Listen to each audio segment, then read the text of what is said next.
channel. I'm Anne. I'm Christina. And I'm Vicky. And welcome to today's edition of Tea and Tolkien Lunchtime Listens, The Hobbit.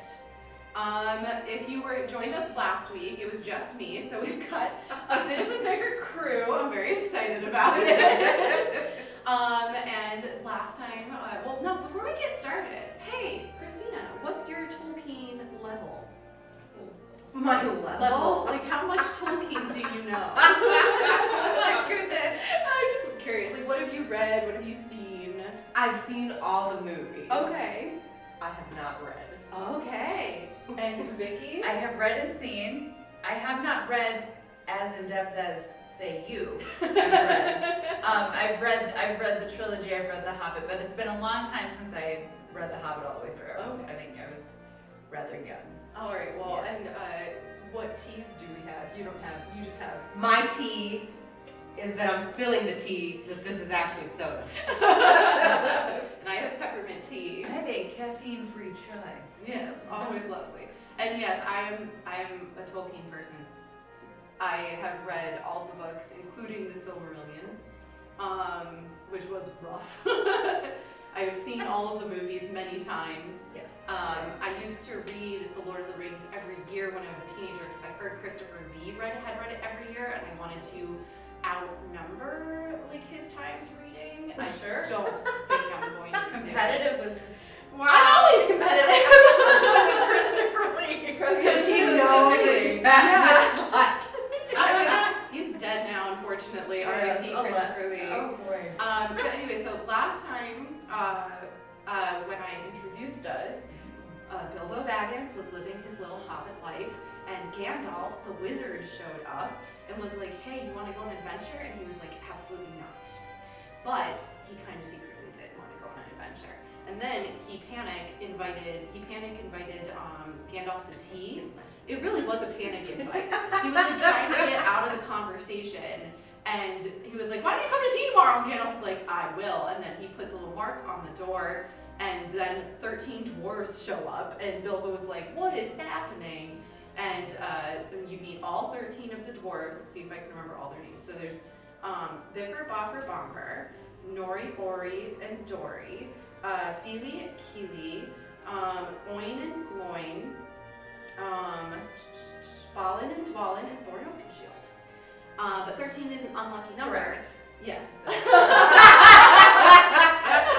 That is accurate, yes.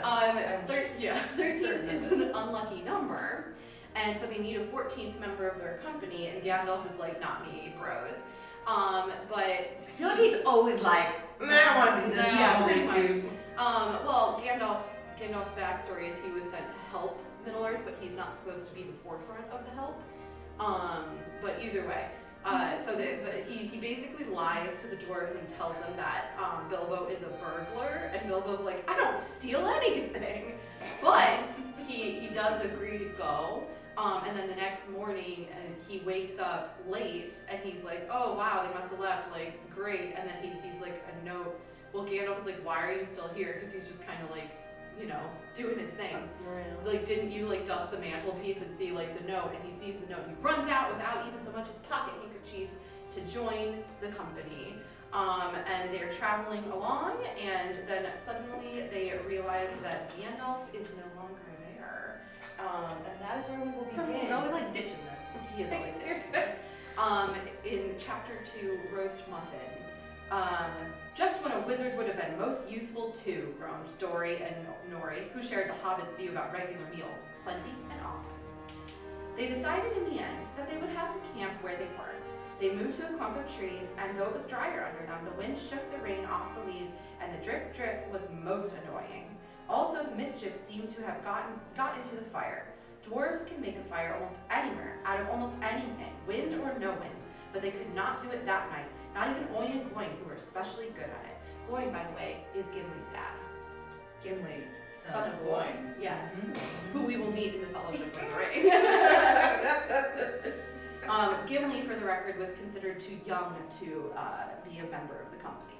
He is alive at this point. Okay. But Fili and Kili are the youngest members of the company, and I think they're like in their 70s-ish? Yeah. Then one of the ponies took fright at nothing and bolted. He got into the river before they could catch him, he got into the river before they could catch him, and before they could get him out again, Feely and Keely were nearly drowned, and all the baggage that he carried was washed away off him. Of course, it was mostly food, and there was mighty little left for supper and less for breakfast. There they all sat, glum and wet and muttering, while Oin and Gloin went on trying to light the fire and quarreling about it. Bilbo was sadly reflecting that adventures are not all pony rides in May sunshine, when Balin, who was always their lookout man, said, "There's a light over there." There was a hill some way off with trees on it, pretty thick in parts. Out of the dark mass of the trees they could now see a light shining, a reddish, comfortable-looking light, as it might be a fire or torches twinkling. When they had looked at it for some while, they fell to arguing. Some said no, and some said yes. Some said they could but go and see, and anything was better than little supper and less breakfast and wet clothes all the night. Others said, "These parts are none too well known and are too near the mountains. Travelers seldom come this way now. The old maps are no use. Things have changed for the worse, and the road is unguarded. They have seldom even heard of the king around here, and the less inquisitive you are as you go along, the less trouble you are likely to find." You know what king they're referencing? A king who no longer is there. Because this used to be part of the kingdom of Arnor, which is Aragorn becomes the king of Gondor and Arnor. That's the king they're referencing. Some said, "After all, there are 14 of us." Others said, "Where has Gandalf got to?" This remark was repeated by everybody. Then the rain began to pour down worse than ever, and Oin and Gloin began to fight. That settled it. "After all, we have got a burglar with us," they said, and so they made off, leading their ponies with all due and proper caution in the direction of the light. They came to the hill and were soon in the wood. Up the hill they went, but there was no proper path to be seen, such as might lead to a house or a farm, and do what they could, they made a deal of rustling and crackling and creaking, and a good deal of grumbling and dratting as they went through the trees in the pitch dark. Suddenly the red light shone out very bright through the tree trunks not far ahead. "Now it is the burglar's turn," they said, meaning Bilbo. "You must go on and find out all about that light and what it is for, and if it is all perfectly safe and canny," said Thorin to the Hobbit. "Now scuttle off and come back quick if all is well. If not, come back if you can. If you can't, hoot twice like a barn owl and once like a screech owl, and we will do what we can." Off Bilbo had to go before he could explain that he could not hoot even once like any kind of owl, any more than fly like a bat. But at any rate, hobbits can move quietly in woods, absolutely quietly. They take pride in it, and Bilbo had sniffed more than once at what he called all this dwarvish racket as they went along, though I don't suppose you or I would have noticed anything at all on a windy night, not if the whole cavalcade had passed 2 feet off. As for Bilbo walking primly towards the red light, I don't suppose even a weasel would have stirred a whisker at it. So naturally he got right up to the fire, for fire it was, without disturbing anyone, and this is what he saw. 3 very large persons sitting round a very large fire of beech logs. They were toasting mutton on long spits of wood and licking the gravy off their fingers. There was a fine toothsome smell. Also there was a barrel of good drink at hand, and they were drinking out of jugs. But they were trolls, obviously trolls. Even Bilbo, in spite of his sheltered life, could see that, from the great heavy faces of them, and their size, and the shape of their legs, not to mention their language, which was not drawn in rude fashion at all. "Mutton yesterday, mutton today, and blimey if it don't look like mutton again tomorrow," said one of the trolls. "Never a blinking bit of man flesh have we had for a long enough," said a second. "What the hell William was a-thinking of bringing us to these parts at all beats me, and the drink running short once more," he said, jogging to the elbow of William, who was taking a pull at his jug. William choked. "Shut your mouth," he said as soon as he could. "You can't expect folk to stop here forever just to be et by you and Bert. You've let a village and a half between you since we come down from the mountains. How much more do you want? And time's been up our way, what you'd have said, 'Thank you, Bill, for a nice bit of fat valley mutton like what this is.'" He took a big bite off a sheep's leg he was roasting and wiped his lips on his sleeve. "Yes, I am afraid trolls do behave like that, even those with only one head each." After hearing all this, Bilbo ought to have done something at once. Either he should have gone back quietly and warned his friends that there were 3 fair-sized trolls at hand in a nasty mood, quite likely to try roasted dwarf or even pony for a change, or else he should have done a bit of quick burglaring. A really first-class and legendary burglar would at this point have picked the trolls' pockets, It is nearly always worthwhile if you can manage it, pinched the very mutton off the spits, purloined the beer, and walked off without her noticing him. Others, more practical, but with less professional pride, would perhaps have stuck a dagger into each of them before they observed it. Then the night could have been spent cheerily. Bilbo knew it. He had read of a good many things he had never seen or done. He was very much alarmed, as well as disgusted. He wished himself 100 miles away, and yet somehow he could not go straight back to Thorn and Company empty-handed. This is a first-level rogue in D&D who is not as good as he thinks he is. I was like, to be clear, he has never burgled. He has never burgled. It's like, I would have gotten everything. He has never burgled. So he stood and hesitated in the shadows.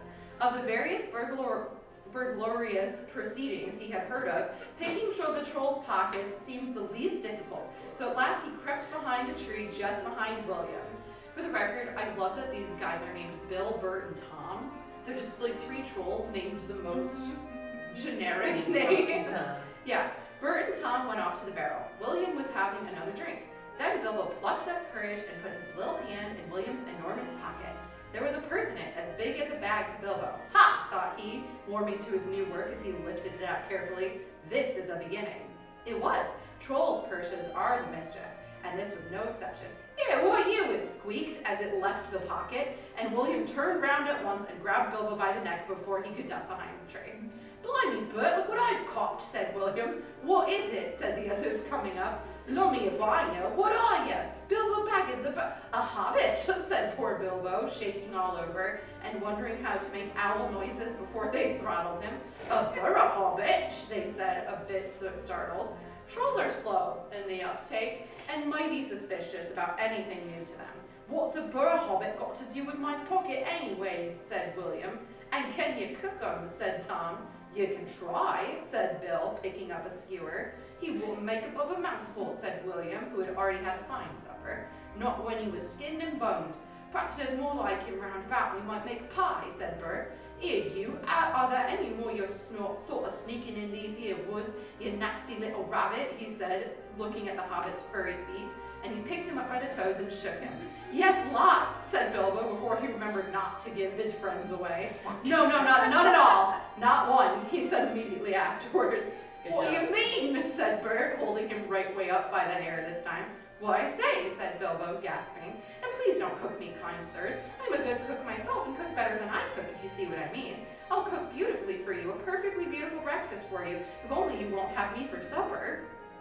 Poor little blighter, said William. He had already had as much supper as he could hold. Also, he had had a lot of beer. Poor little blighter, let him go. Not till he says what he means by lots and none at all, said Bert. I don't want to have me throat cut in me sleep. Hold his toes in the fire till he talks. I won't have it, said William. I caught him anyway. You're a fat fool, William, said Bert, as I've said afore this evening, and you're allowed. And I won't take that from you, Bill Huggins, said Bert, and puts his fist in William's eye. We have a last name. Oh. Then there was a glorious row. Bilbo had just enough wits left when Bert dropped him on the ground to scramble out of the way of their feet before they were fighting like dogs and calling one another all sorts of perfectly true and applicable names in very loud voices. Soon they were locked in one another's arms and rolling nearly into the fire, kicking and thumping, while Tom whacked at them both with a branch to bring them to their senses, and that of course only made them madder than ever. That would have been the time for Bilbo to have left. But his poor little feet had been very squashed in Bert's big paw, and he had no breath in his body, and his head was growing round, so he just lay for a while panting just outside the circle of firelight. Right into the middle of the fight, up came Balin. The dwarves had heard noises from a distance, and after waiting for some time for Bilbo to come back or to hoot like an owl, they started off one by one to creep towards the light as quietly as they could. No sooner did Tom see Balin come into the light than he gave an awful howl. Trolls simply detest the very sight of dwarves, uncooked. Bert and Bill stopped fighting immediately, and "A sack, Tom, quick!" they said. Before Balin, who was wondering where in all this commotion Bilbo was, knew what was happening, a sack was over his head and he was down. "There's more to come yet," said Tom, "or I'm mighty mistook. Lots and none at all it is," he said. "No burra hobbits, but lots of these here dwarves. That's about the shape of it." "I reckon you're right," said Bert. "We'd best get out of the light." And so they did. With sacks in their hands that they used for carrying off mutton and other plunder, they waited in the shadows. As each dwarf came up and looked at the fire and the spilled jugs and the gnawed mutton, in surprise, pop! Went a nasty, smelly sack over his head, and he was down. Soon Dwalin lay beside Balin, and Fili and Kili together, and Dorian, Nori, and Ori all in heap, and Oin and Gloin and Bifur and Boffer and Bomber piled uncomfortably near the fire. That will teach him, said Tom, for Bifur and Bomber had given a lot of trouble and fought like mad, as dwarves will when cornered. Thorin came last, and he was not caught unawares. He came expecting mischief and didn't need to see his friend's legs sticking out of sacks to tell him that things were not at all well. He stood outside in the shadows some way off and said, "What's all this trouble? Who's been knocking my people about?" "It's trolls," said Bilbo from behind a tree. They had forgotten all about him. "They're hiding in the bushes with sacks," said he. "Oh, are they?" said Thorin, and he jumped forward to the fire before they could leap on him. He caught up a big branch all on fire at one end, and Bert got that end in his eye before he could step aside. That put him out of the battle for a bit. Bilbo did his best. He caught hold of Tom's leg as well as he could. It was as thick as a young tree trunk, but he was sent spinning up into the top of some bushes when Tom kicked the sparks up in Thorin's face. Tom got the branch in his teeth for that and lost one of the front ones. It made him howl, I can tell you. But just at that moment, William came up behind and popped a sack right over Thorin's head and down to his toes. And so the fight ended. A nice pickle they were all in now, all neatly tied up in sacks with 3 angry trolls and 2 with burns and bashes to remember, sitting by them, arguing whether they should roast them slowly or mince them fine and boil them, or just sit on them one by one and squash them into jelly. And Bilbo up in a bush, with his clothes and his skin torn, not daring to move for fear they should hear him. It was just then that Gandalf came back, but no one saw him. The trolls had just decided to roast the dwarves now and eat them later. That was Bert's idea, and after a lot of argument they had all agreed to it. "No good roasting them now, it would take all night," said a voice. Bert thought it was William's. "Don't start the argument all over again, Bill," he said, "or it will take all night." "Who's arguing?" said William, who thought it was Bert that had spoken. "You are," said Bert. "You're a liar," said William, and so the argument began all over again. In the end, they decided to mince them fine and boil them. So they got a great big black pot and they took out all their knives. "No good boiling them, we ain't got no water, and it's a long way to the well and all," said a voice. Bert and William thought it was Tom's. "Shut up," they said they, "or we'll never have done. And you can fetch the water yourself if you say any more." "Shut up yourself," said Tom, who thought it was William's voice. "Who's arguing but you, I'd like to know?" "You're a booby," said William. "Booby yourself," said Tom. And so the argument began all over again, and went on hotter than ever until at last they decided to sit on the sacks one by one and squash them and boil them next time. "Who shall we sit on first?" said the voice. "Better sit on the last fellow first," said Bert, whose eye had been damaged by Thorin. He thought Tom was talking. "Don't talk to yourself," said Tom, "but if you want to sit on the last one, sit on it." "Which is he?" "The one with the yellow stockings," said Bert. "Nonsense, the one with the grey stockings," said a voice like William's. "I made sure it was yellow," said Bert. "Yellow it was," said William. "Then what did you say it was grey for?" said Bert. "I never did. Tom said it." "That I never did," said Tom. "It was you. 2 to 1, so shut your mouth," said Bert. "Who are you a-talking to?" said William. "Now stop it," said Tom and Bert together. "The night's getting on and dawn comes early. Let's get on with it." "Dawn take you all and be stoned to you," said a voice that sounded like William's. But it wasn't. For just at that moment, the light came over the hill, and there was a mighty twittering in the branches. William never spoke, for he stood turned to stone as he stooped, and Bert and Tom were stuck like rocks as they looked at him. And there they stand to this day, all alone, unless the birds perch on them. For trolls, as you probably know, must be underground before dawn, or they go back to the stuff of the mountains they are made of and never move again. That is what has had happened to Bert and Tom and William. "Excellent," said Gandalf as he stepped out from behind a tree and helped Bilbo to climb down out of a thorn bush. Then Bilbo understood. It was the wizard's voice that had kept the trolls bickering and quarreling until the light came and made an end of them. Sneaky. Yeah. The next thing was to untie the sacks and let out the dwarves. They were nearly suffocated and very annoyed. They had not at all enjoyed lying there listening to the trolls making plans for roasting them and squashing them and mincing them. They had to hear Bilbo's account of what had happened to him twice over before they were satisfied. "Silly time to go practicing pinching and pocket picking," said Bomber, "when what we wanted was fire and food." "And that's just what you wouldn't have got of these fellows without a struggle in any case," said Gandalf. "Anyhow, you're wasting time now. Don't you realize that the trolls must have a cave or a hole dug somewhere near to hide from the sun in? We must look for it." They searched about and soon found the marks of Troll's stony boots going away through the trees. They followed the tracks up the hill until, hidden by bushes, they came on a big door of stone leading to a cave. But they could not open it, not though they all pushed while Gandalf tried various incantations. Would this be any good? Asked Bilbo when they were getting tired and angry. I found it on the ground where the trolls had their fight. He held out a largest key, though no doubt William had thought it very small and secret. It must have fallen out of his pocket, very luckily, before he was turned to stone. Why on earth didn't you mention it before? They cried. Gandalf grabbed it and fitted it into the keyhole. Then the stone door swung back with one big push, and they all went inside. There were bones on the floor and a nasty smell was in the air, but there was a good deal of food jumbled carelessly on shelves and on the ground among an untidy litter of plunder of all sorts, from brass buttons to pots full of gold coins standing in a corner. There were lots of clothes, too, hanging on the wall.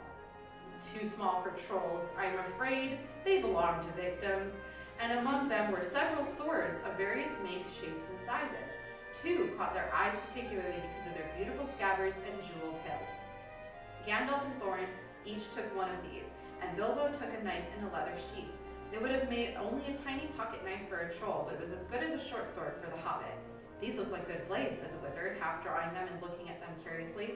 They were not made by any troll, nor by any smith among men in these parts and days, but when we can read the runes on them, we shall know more about them. Let's get out of this horrible smell, said Fili. So they carried out the pots of coins and such food as was untouched and looked fit to eat, also one barrel of ale, which was still full. By that time they felt like breakfast, and being very hungry, they did not turn their noses up at what they had got from the troll's larder. Their own provisions were very scanty.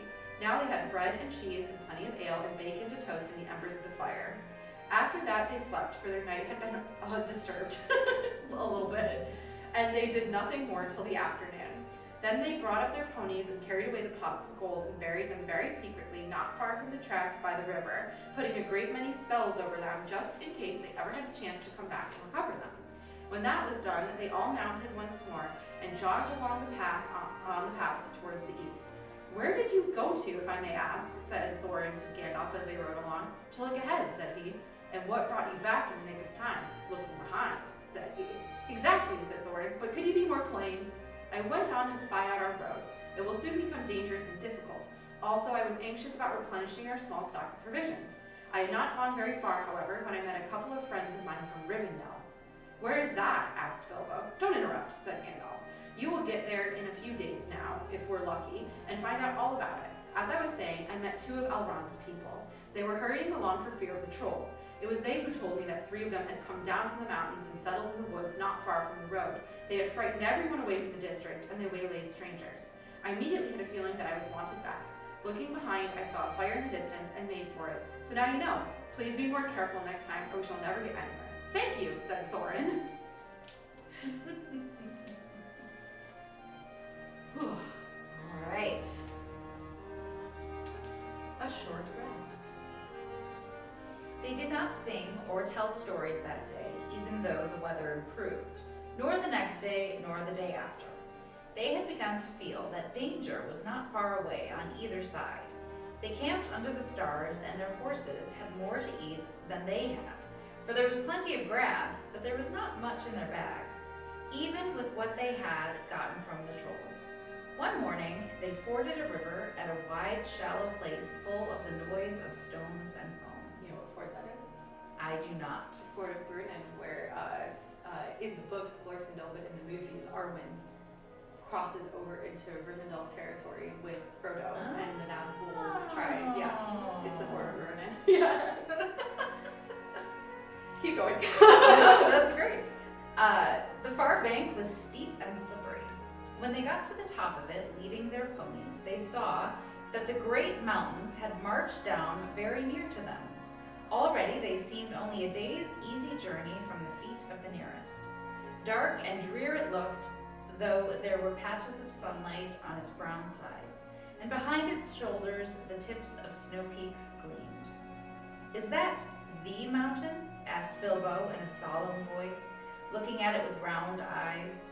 He had never seen a thing that looked so big before. "Of course not," said Balin. "That is only the beginning of the Misty Mountains, and we have got to get through, or over, or under those somehow, before we can come into Wilderland beyond. and it is a deal of a way even from the other side to the lonely mountain in the east where Smaug lies on our treasure. Smaug, the great dragon. Oh, said Bilbo. And just at that moment, That was just the perfect way to say it. and just at that moment, he felt more tired than he ever remembered feeling before. He was thinking once again of his comfortable chair before the fire, in his favorite sitting room in his hobbit hole, and of the kettle singing, not for the last time. Now Gandalf led the way. "We must not miss the road, or we shall be done for," he said. "We need food for one thing, and rest in reasonable safety. Also, it is very necessary to tackle the Misty Mountains by the proper path, or else you will get lost in them and have to come back and start at the beginning again, if you ever get back at all." It's rich coming from him when he tried to take them over a giant mountain. I mean, Gonna take the right path. 50 years later. Sure, we can try Caradhras. sure, Walls let's just try a couple of The evil mountain, the mountain that may or may not actually just be evil. We'll just let you choose, sure. They asked him where he was making for, and he answered, "You are come to the very edge of the wild. As some of you may know, hidden somewhere ahead of us is the fair valley of Rivendell, where Elrond lives in the last homely house. I sent a message by my friends, and we are expected." That sounded nice and comforting, but they had not got there yet, and it was not so easy as it sounds to find the last homely house west of the mountains. There seemed to be no trees and no valleys and no hills to break the ground in front of them, only one vast slope going slowly up and up to meet the feet of the nearest mountain, a wide land the color of heather and crumbling rock, with patches and slashes of green grass and moss green showing where water might be. Morning passed. Afternoon came, but in all the silent waste there was no sign of any dwelling. They were growing anxious, for what they saw now that the house might be hidden almost anywhere between them and the mountains. They came on unexpected valleys, narrow with steep sides, that opened suddenly at their feet, and they looked down surprised to see trees below them and running water at the bottom. There were gullies that they could almost leap over, but very deep with waterfalls in them. There were dark ravines that one could neither jump over or climb into. There were bogs, some of them green, pleasant places to look at, with flowers growing bright and tall. But a pony that walked there with a pack on its back would never have come out again. It was indeed a much wider land from the ford to the mountains than ever you could have guessed. Bilbo was astonished. The only path was marked with white stones, some of which were small, and others were half covered with moss or heather. Altogether, it was a very slow business following the track, even guided by Gandalf, who seemed to know his way about pretty well. His head and beard wagged this way and that as he looked for some stones, and they followed his lead, but they seemed no nearer to the end of the search when the day began to fail. Tea time had long gone by, and it seemed summertime would soon do the same. There were moths fluttering about, and the light became very dim, for the moon had not risen. Bilbo's pony began to stumble over roots and stones, and came to the edge of a steep fall in the ground so suddenly that Gandalf's horse nearly slipped down the slope. "Here it is at last," he called, and the others gathered round him and looked over the edge. They saw a valley far below. They could hear the voice of hurrying water in a rocky bed at the bottom, and the scent of trees was in the air, and there was a light on the valley side across the water. Bilbo never forgot the way they slithered and slipped in the dusk down the steep zigzag path into the secret valley of Rivendell. The air grew warmer as they got lower, and the smell of the pine trees made him drowsy, so that every now and again he nodded and nearly fell off, or bumped his nose on the pony's neck. Their spirits rose as they went down and down. The trees changed to beech and oak, and there was a comfortable feeling in the twilight.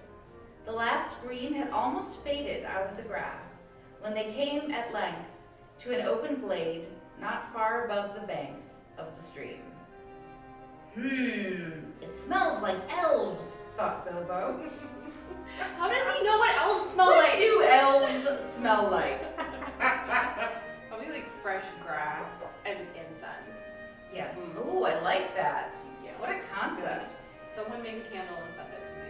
Absolutely. I feel like somebody probably has made one. There's An gotta elf be. candle? There's gotta be yeah, one. for sure. Yeah. Yes. We'll have to look up what scent Elf it is. musk. Elf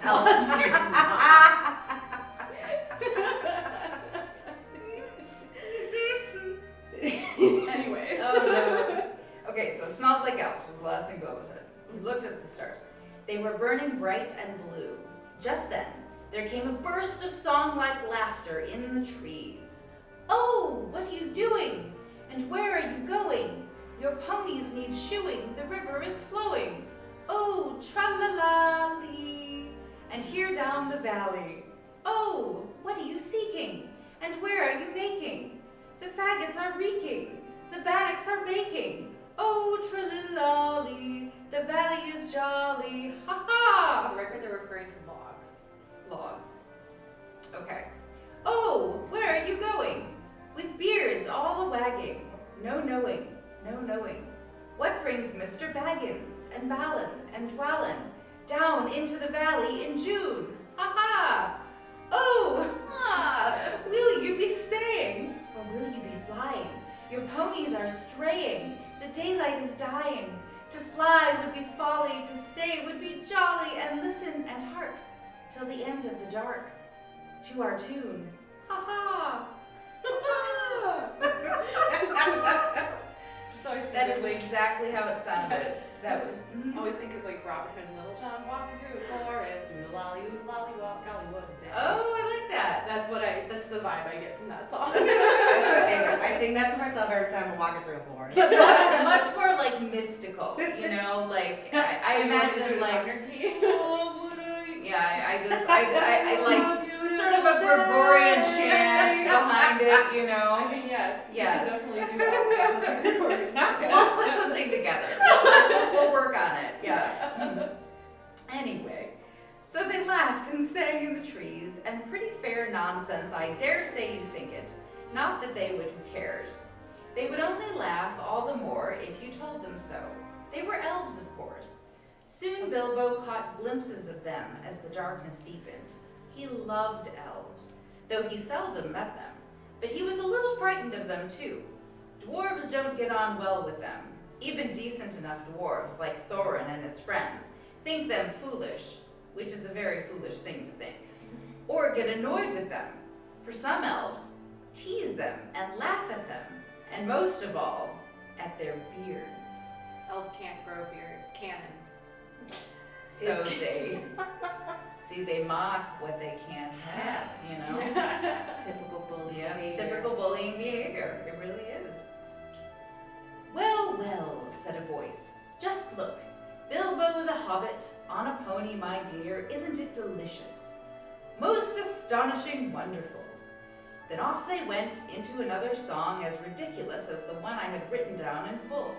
At last one, a tall young fellow came out from the trees and bowed to Gandalf and to Thorin. Welcome to the valley, he said. Thank you, said Thorin, a bit gruffly. Thanks! But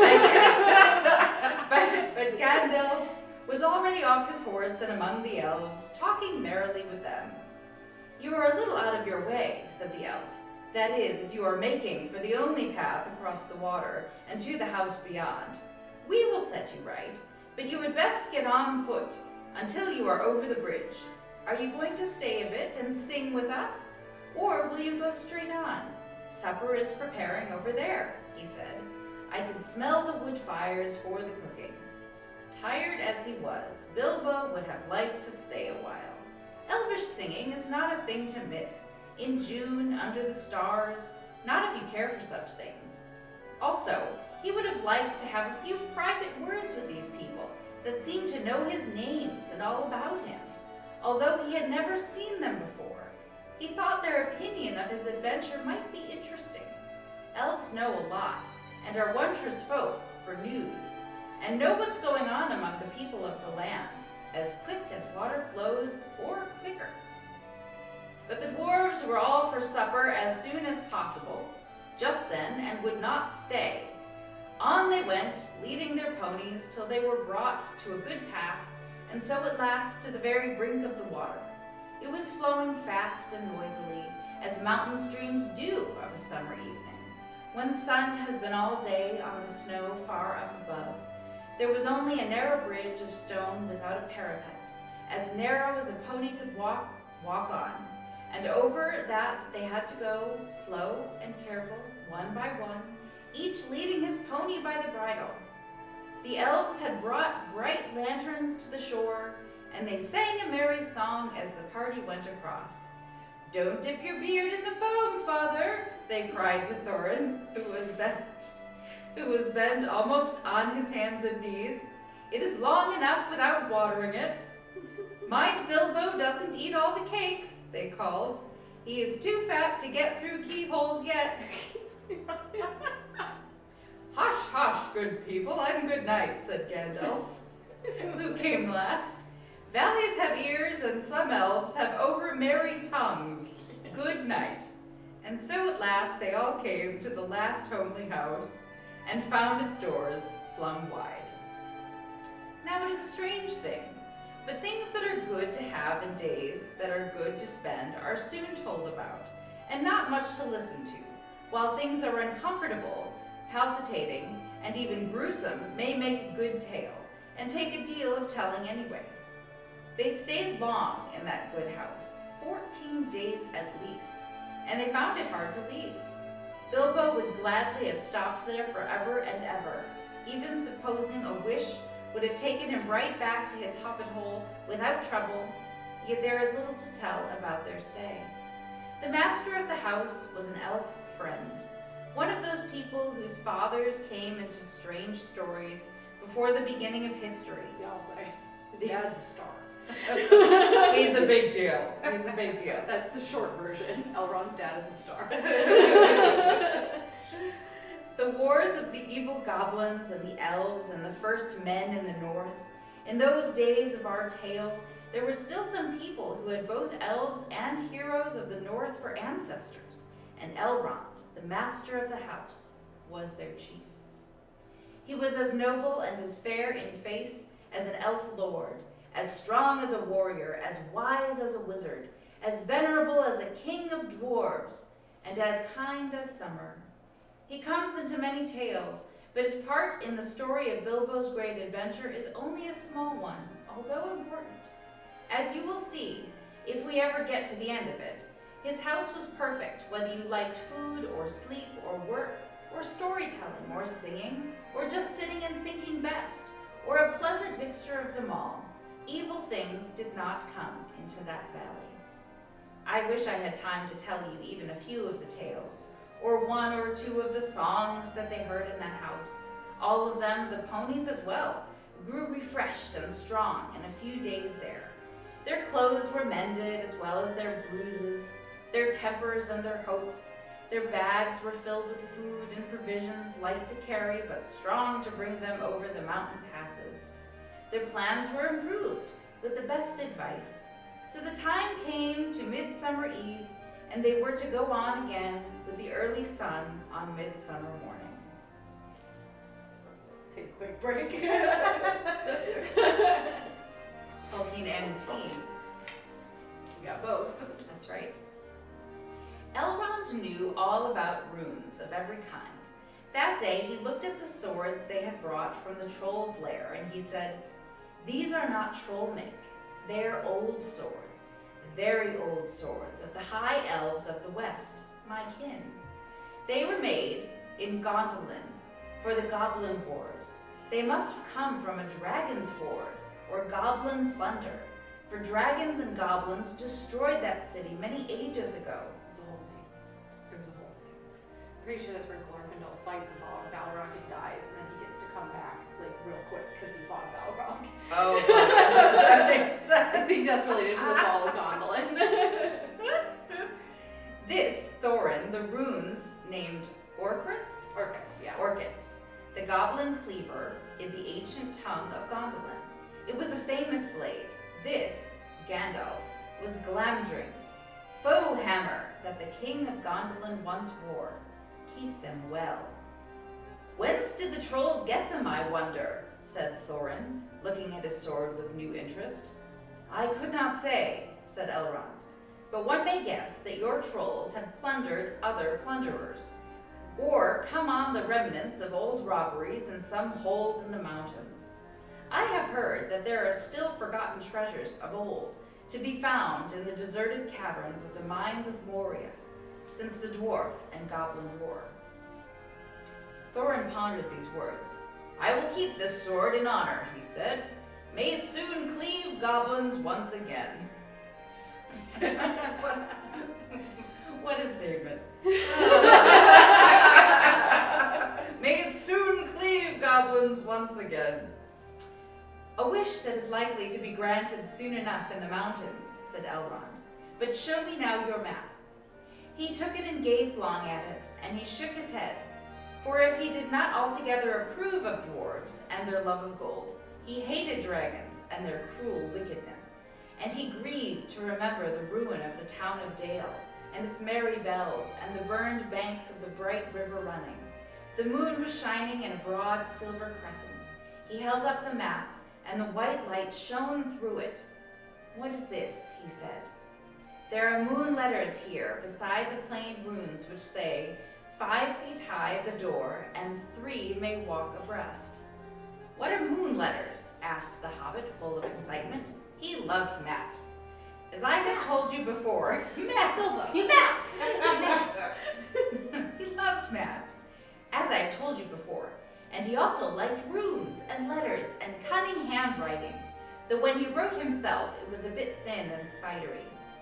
Moon letters are rune letters, but you cannot see them, said Elrond, not when you look straight at them. They can only be seen when the moon shines behind them, and what is more, with the more cunning sort, it must be a moon of the same shape and season as the day when they were written. That is very cool. Yeah. That is very cool. The dwarves invented them and wrote them with silver pens, as your friends could tell you. These must have been written on a midsummer's eve in a crescent moon, a long while ago. How convenient that they looked at it. I'm exactly the right Perfect.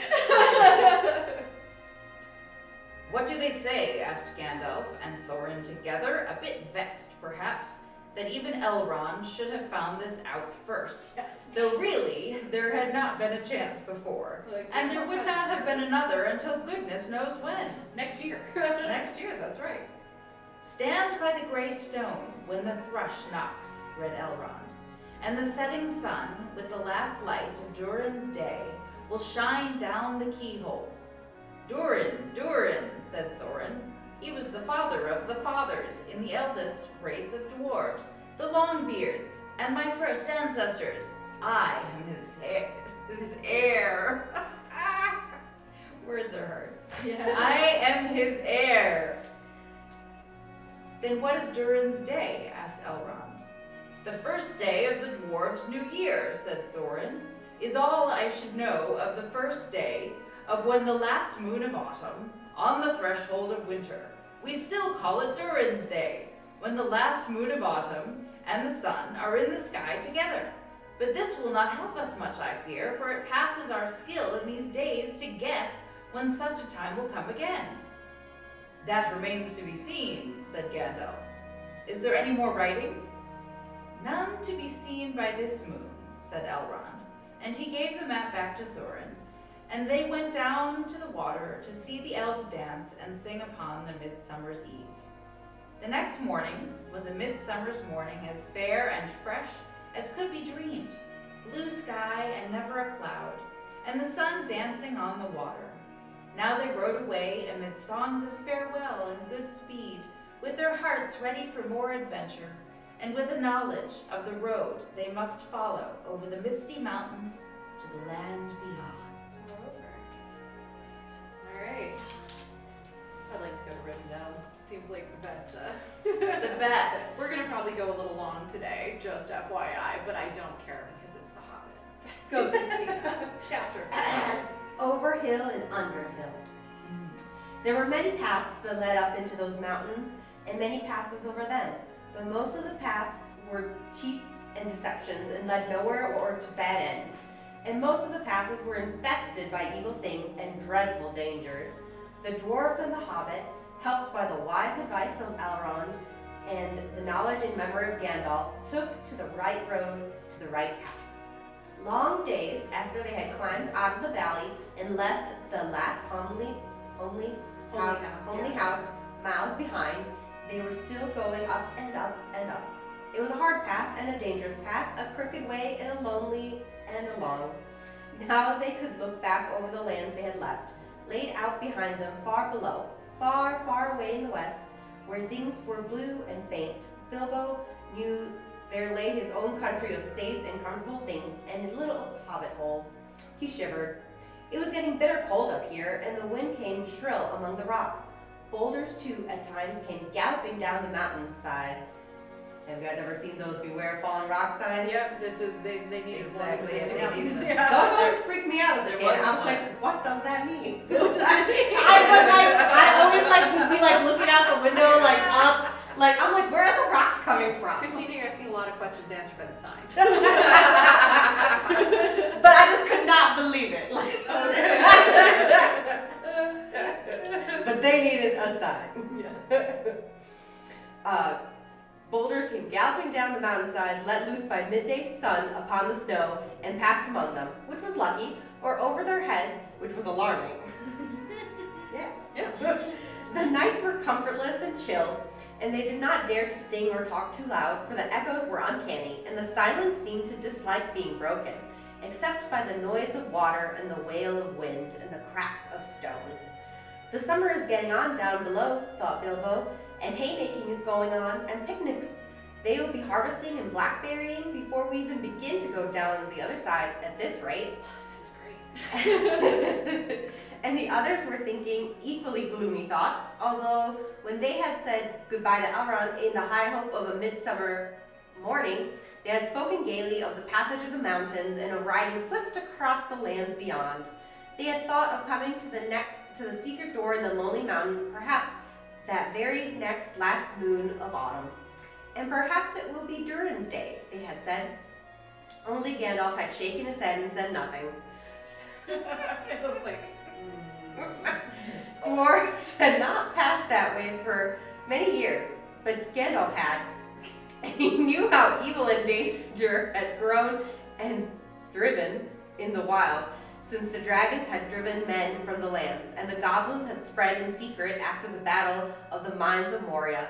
Even the good plans of wise wizards like Gandalf and of good friends like Elrond go astray sometimes when you are off on dangerous adventures over the edge of the wild, and Gandalf was a wise enough wizard to know it.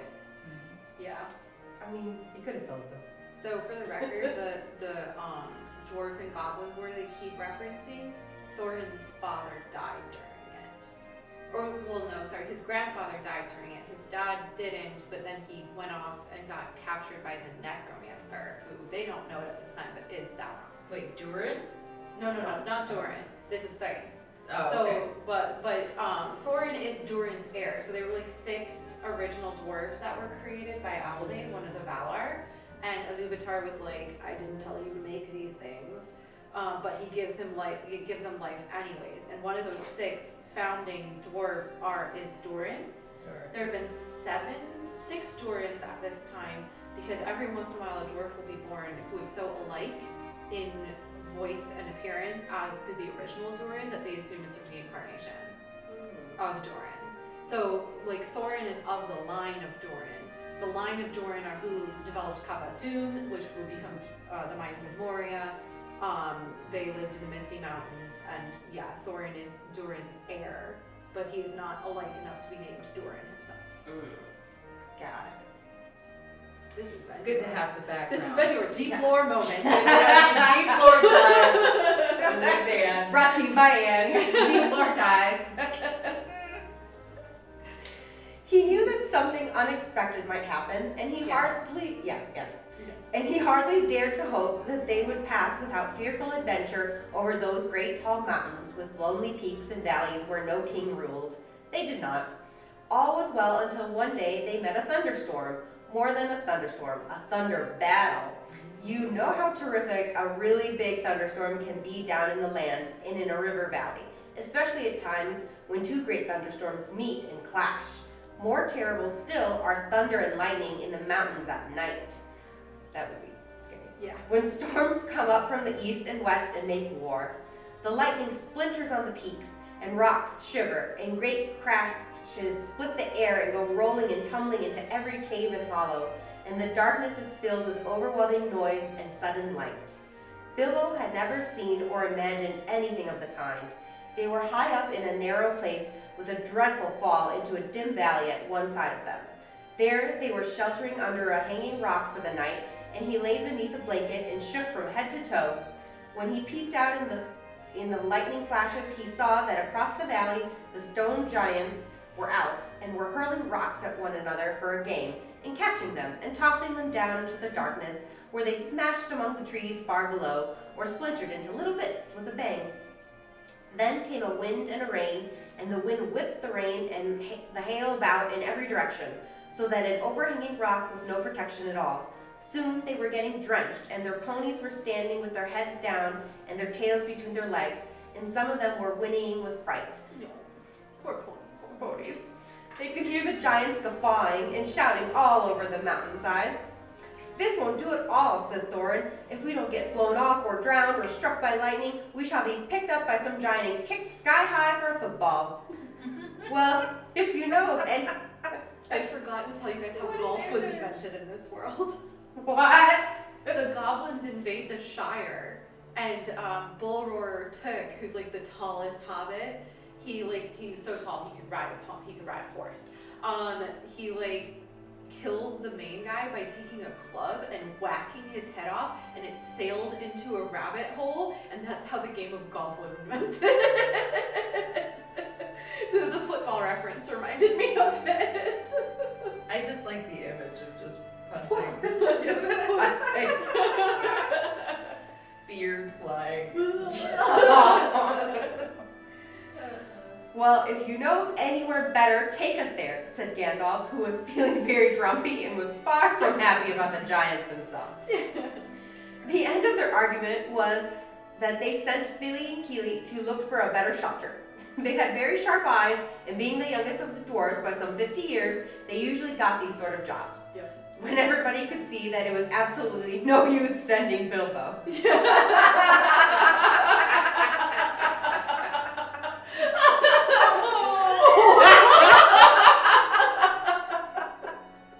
Oh, poor Bilbo.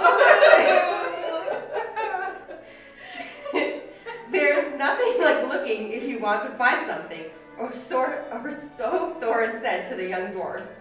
You certainly usually find something if you look, but it is not always quite the something you were after. So it proved on this occasion. So Fili and Kili came crawling back, holding on to the rocks in the wind. "We have found a dry cave," they said, "not far around the next corner, and ponies and all could get inside." What could possibly go wrong? "Have you thoroughly explored it?" said the wizard, who knew that caves up in the mountains were seldom unoccupied. Okay, this reminds me, Foreboding. quick side note, where I saw this movie where they're climbing, they're like mountain climbers, and the one guy, I don't know, I think he dropped something, I don't know, but he's like, "Oh, I'm gonna just reach into this hole," he was like, Never. No. I'm like, "No, dude, what? Something bites him, it's like a snake or something, and Of course falls it to is. his death." Of course. Don't stick your hand in Don't stick your hand into a strange hole. Don't do it. First. Don't do it. Don't go first. If And you if learn you find- nothing else today. And if you find a warm, dry cave that in the tops of the mountains that appears to be unoccupied, question that. holes, caves, and mountains. Question it. Think about it. Question. Think about it. Think it through. Yes, they said, though everybody knew they could not have been long about it. Yep. They had come back too quick. It isn't all that big, and it does not go far back. That, of course, was the dangerous part about caves. You don't know how far they go back sometimes, or where a passage behind may lead to, or what is waiting for you inside. But now, Fili and Kili's news seemed good enough, so they all got up and prepared to move. The wind was howling and the thunder still growling, and they had a business getting themselves and their ponies along. Still, it was not very far to go, and before long they came to a big rock standing out into the path. If you stepped behind, you found a low arch in the side of the mountain. There was just room to get the ponies through with a squeeze. When they had been unpacked and unsaddled, I just pushed the ponies in. Poor ponies. These poor ponies. Honestly, these poor ponies. I think this might be the last time we see them, and these poor ponies. They've been through a lot. I was like, when they mentioned the ponies again, I was like, oh man, they're still dragging around these poor ponies. No. They passed under the arch. It was good to hear the wind and the rain outside instead of all about them, and to feel safe from the giants and the rocks. But the wizard was taking no risks. He lit up his wand, as he did that day in Bilbo's dining room that seemed so long ago, if you remember. And by its light, they explored the cave from end to end. It seemed quite a fair size, but not too large and mysterious. It had a dry floor and some comfortable nooks. At one end, there was room for the ponies, and there they stood, mighty glad of the change, steaming and champing in their nose bags. Oin and glowing. How do you say it? Yep. Oin and glowing. They're related, so their names rhyme. Got it. There's a lot of like rhyming. Yeah, there's a lot of rhyming names, but then randomly you get the trolls named Bill, Bert, and Tom. You know, we love a variety. Yes. Wanted to light a fire at the door to dry their clothes, but Gandalf would not hear of it. That's like, No chances. No chances. You're just like in the doorway. That everybody sees. To be fair, that's the best place if you are in a cave to light a fire, so that the smoke goes out. Right. It doesn't suffocate you, but still. So Giants. Throwing rocks. So they spread out their wet things on the floor and got dry ones out of their bundles. Then they made their blankets comfortable, got out their pipes and blew smoke rings, which Gandalf turned into different colors and set dancing up by the roof to amuse them. How lovely. They talked their children. I'm like, pretty lights. We entertain the children. When I turn on the bubble machine. Bubble Gandalf is treating them like He is toddlers. absolutely, yep. Gandalf is the children's It's library. the bubble machine, yep. They talked and forgot about the storm and discussed what each would do with his share of the treasure when they got it, which at the moment did not seem so impossible. And so they dropped off to sleep one by one. And that was the last time that they used the ponies. Happy R.I.P. Pour one out for the ponies. Moment of silence.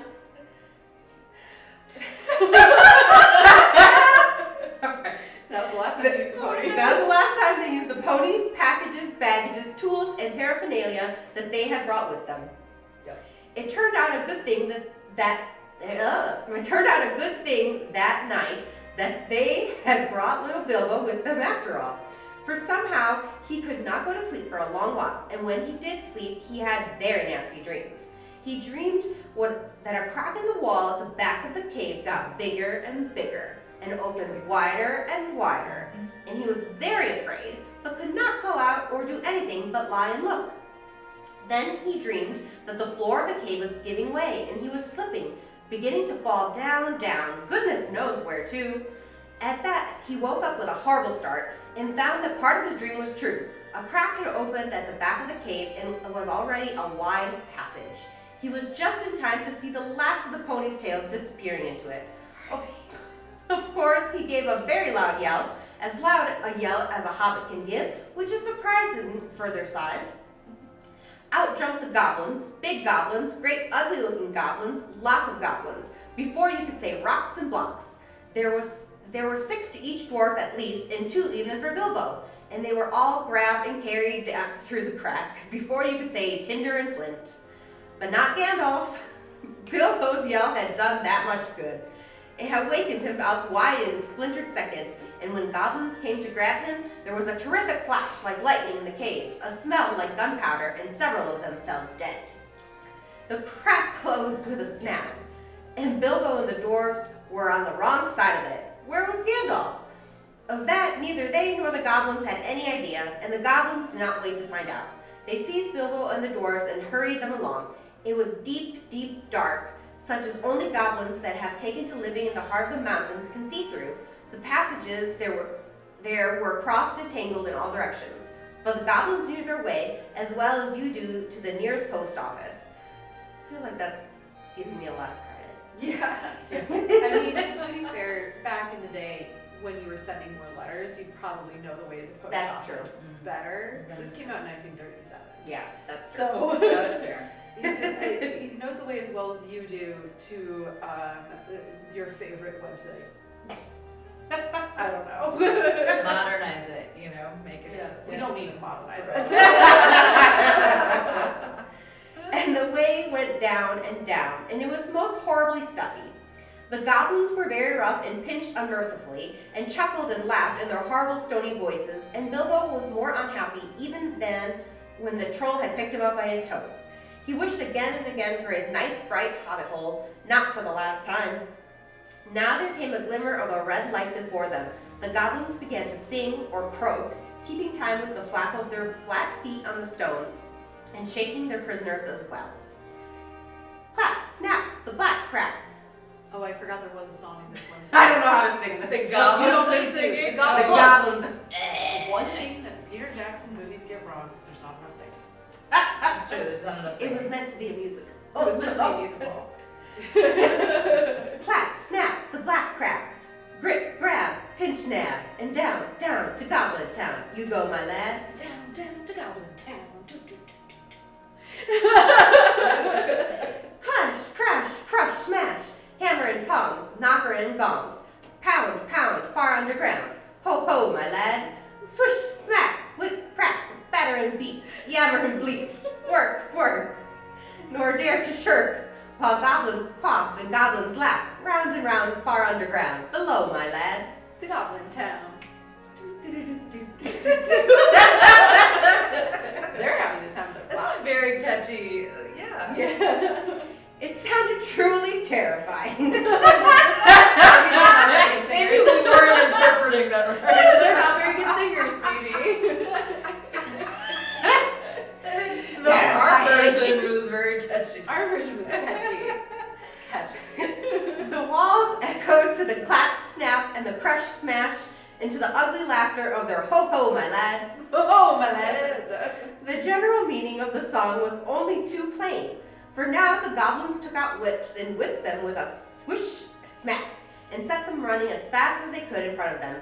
And more than one of the dwarfs were already yammering and bleating like anything when they stumbled into a big cavern. It was lit by a great red fire in the middle and by torches along the walls, and it was full of goblins. They all laughed and stamped and clapped their hands when the dwarfs, with poor little Bilbo at the back and nearest to the whips, came running in, while the goblin drivers whooped and cracked their whips behind. The ponies were already there, huddled in a corner, and there were all the baggages and packages lying broken open, and being rummaged by goblins, and smelt by goblins, and fingered by goblins, and quarreled over by goblins. I am afraid that was the last they ever saw of those excellent little ponies, R.I.P. including a jolly, sturdy little white fellow that Elrond had let to Gandalf, since his horse was not suitable for the mountain paths. R.I.P. to those beautiful ponies. Unlike Bill the pony, No, they did not make it. We should do an in memoriam. Yes. All of the horses.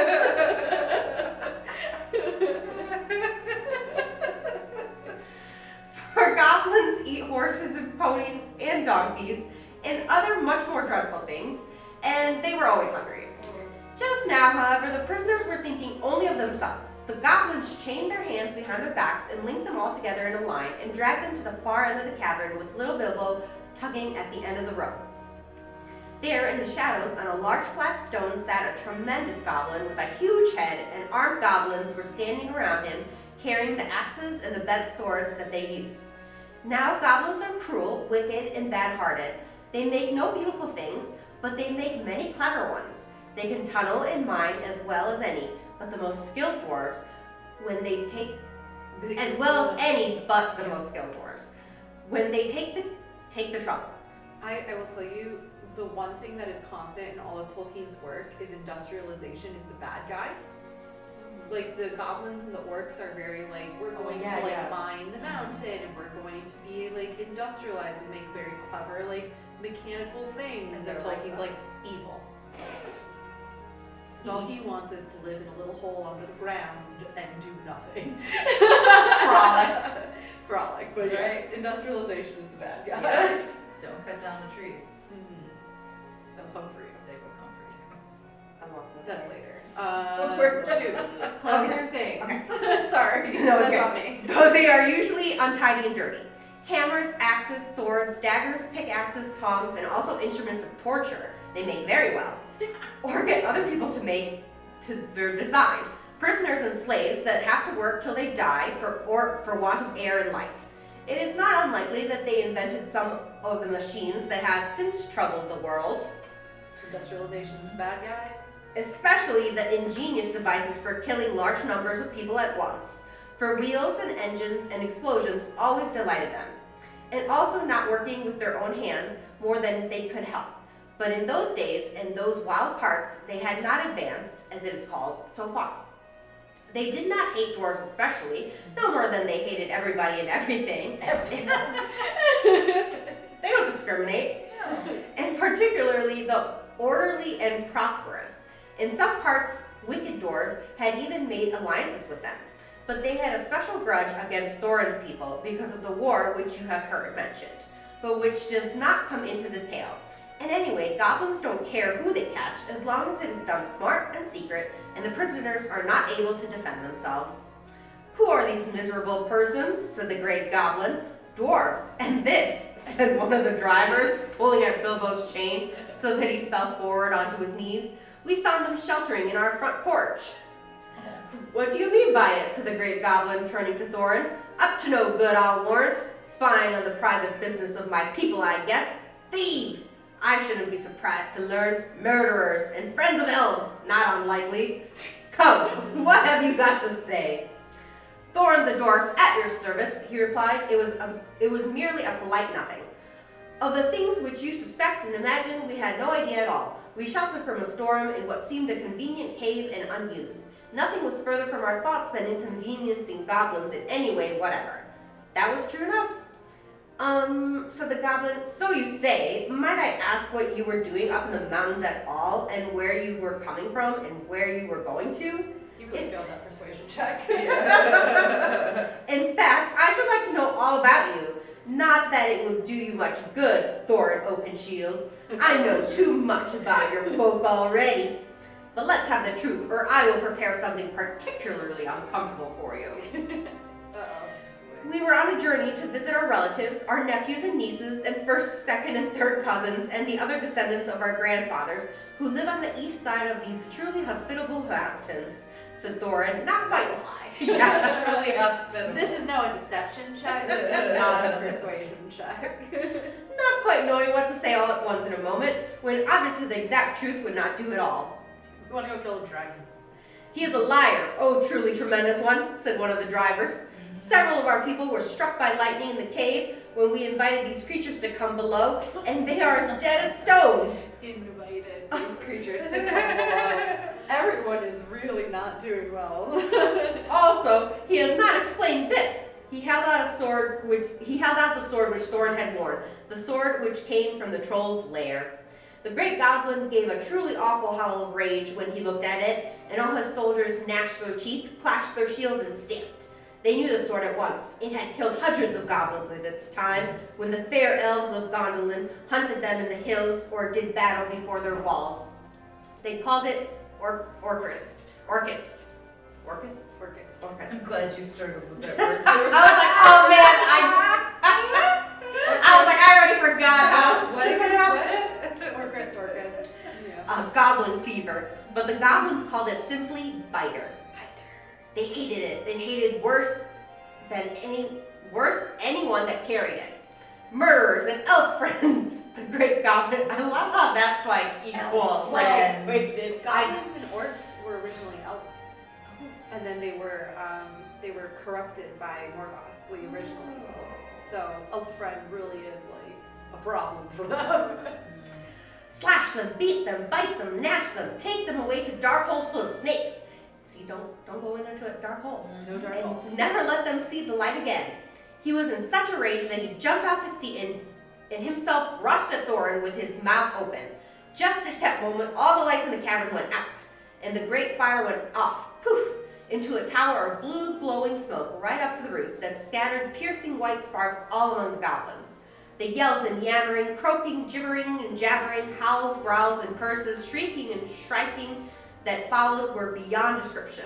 Several hundred wild cats and wolves being roasted slowly alive together would not have compared with it. The sparks were burning holes in the goblins, and the smoke that now fell from the roof made the air too thick for even their eyes to see through. Soon they were falling over one another and rolling in heaps on the floor, biting and kicking and fighting as if they had all gone mad.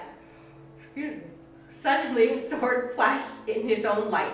Bilbo saw it go right through the great goblin as he stood dumbfounded in the middle of his rage.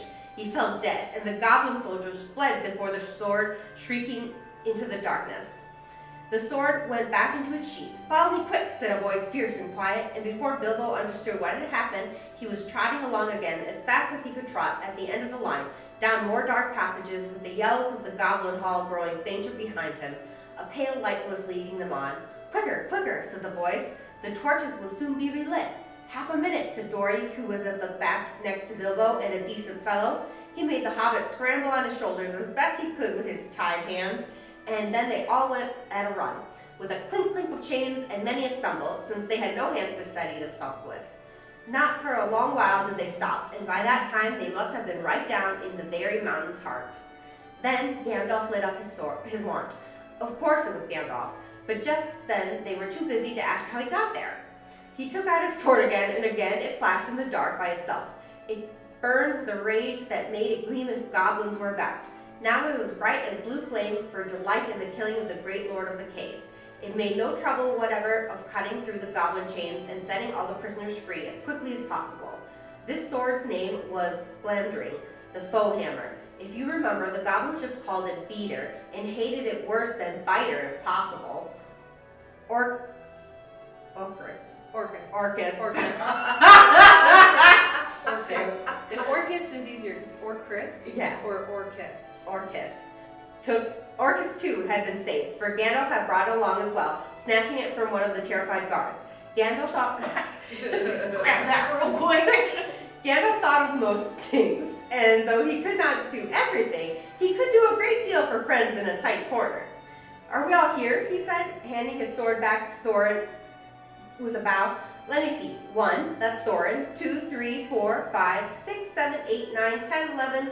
Where are Philly and Keely? Here they are. 12, 13, and here's Mr. Baggins. 14. Well, it might be worse. And then again, it might be a good deal better. No ponies and no food and no knowing quite where we are, and hordes of angry goblins just behind. On we go." Well, I guess there's nothing for it. Guess we're going. Yep. On they went. Gandalf was quite right. They began. You really don't have a choice at this point. What are you gonna do? Turn around and try to get the ponies Gotta back. make a run for it. Yep. They began to hear goblin noises and horrible cries far behind in the passages they had come through. That sent them on faster than ever, and as poor Bilbo could not possibly go half as fast, for dwarves can roll along at a tremendous pace, I can tell you. When they have to, they took it in turn to carry him on their backs. Still, goblins go faster than dwarves, and these goblins knew the way better. They had made the paths themselves, and were madly angry. So that do what they could, the dwarves heard the cries and howls getting closer and closer. Soon they could hear even the flap of the goblin feet, many feet, which seemed only just round the last corner. The blink of red torches could be seen behind them in the tunnel they were following, and they were getting deadly tired. "Why, oh why did I ever leave my hobbit hole?" said poor Mr. Baggins, bumping up and down on Bomber's back. "Why, oh why did I ever bring a wretched little hobbit on a treasure hunt?" said poor Bomber, who was fat and staggered along with the sweat dripping down his nose in his heat and terror. Yeah. At this point, Gandalf fell behind, and Thorin with him. They turned a sharp corner. About turn, he shouted. "Draw your sword, Thorin." There was nothing else to be done, and the goblins did not like it. They came scurrying round the corner in full cry, and found goblin cleaver and foe hammer shining cold and bright, right in their astonished eyes. The ones in front dropped their torches and gave one yell before they were killed. The ones behind yelled still more and leapt back, knocking over those that were running after them. "Bite her and beat her," they shrieked, and soon they were all in confusion. Most of them were hustling back the way they had come. It was quite a long while before any of them dared to turn that corner. By that time, the dwarves had gone on again, a long, long way on into the dark tunnels of the goblins' realm. When the goblins discovered that, they put out their torches, and they slipped on soft shoes, and they chose out their very quickest runners with the sharpest ears and eyes. These ran forward, as swift as weasels in the dark, and with hardly any more noise than bats. That is why neither Bilbo, nor the dwarfs, nor even Gandalf heard them coming, nor did they see them. But they were seen by the goblins that ran silently out behind, for Gandalf was letting his wand give out a faint light to help the dwarves as they went along. Quite suddenly, Dory, now at the back again, carrying Bilbo, was grabbed from behind in the dark. He shouted and fell, and the hobbit rolled off his shoulders into the blackness, bumped his head on a hard rock, and remembered nothing more. That is it. That's where we leave off for today. What a cliffhanger. Next week, we start Riddles in the Dark. Riddles in the dark. I have one question. I know we've already gone long, but like, what stuck out to you guys right now? Like, did anything stick out? I can hear the goblins.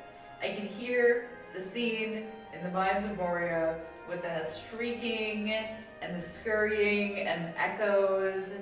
Yeah. It's very vivid. It's fun to read it with that, with that in the back of your mind. Yeah.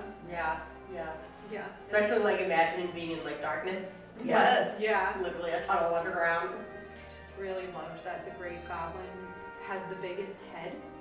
So I can only assume that the goblins choose their leaders based on head size. This is my That new makes assumption for a goblin culture is the bigger your head, the more important you are. Yeah, fair. And I have one question for you guys before we end. If you could be from anywhere in Middle Earth, where would you be from?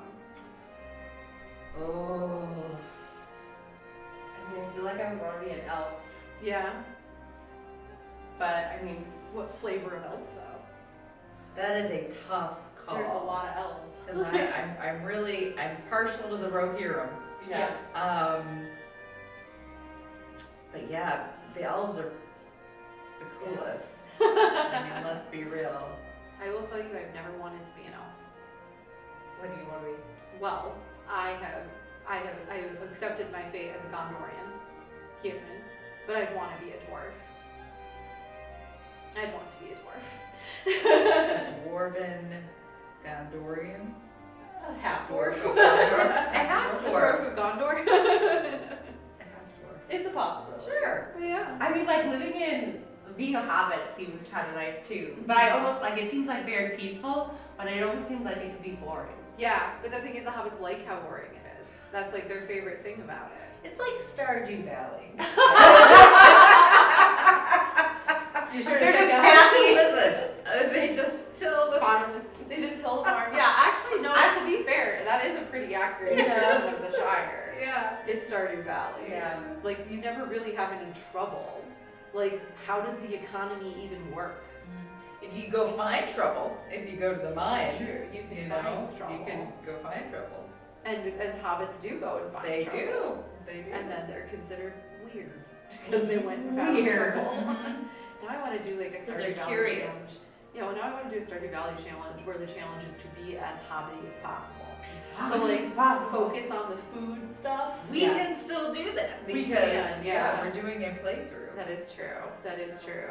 Tune in next time to the Stardew Valley stream. But I guess we've gone over, so we should Watch probably it. wrap this up. So thank you so much for joining us. If you missed part or most of this video will be up on Thursday on our YouTube channel. And if you missed the first session of this, that is also up on our YouTube channel now. So you can go back and you can watch it. Join us here at 1:30 p.m. next Monday. I think it's just the two of us. Or is it just me? It's just you. It's just me. Unless making it. I think we're a maybe. I'm a maybe. I'm a maybe. We'll find out. It might just Maybe. be. I might be there. Either way, next Monday, 1:30 p.m. on this channel, we will be back, or I will be back, and maybe these two will And in the meantime, thank you for watching. I'm Anne. Christina. I'm Vicky. Give us a follow. Yeah, give us a follow, give us a like. And we'll down see here you. somewhere. Yeah, I don't know where it is. And we'll see you next time. Say bye.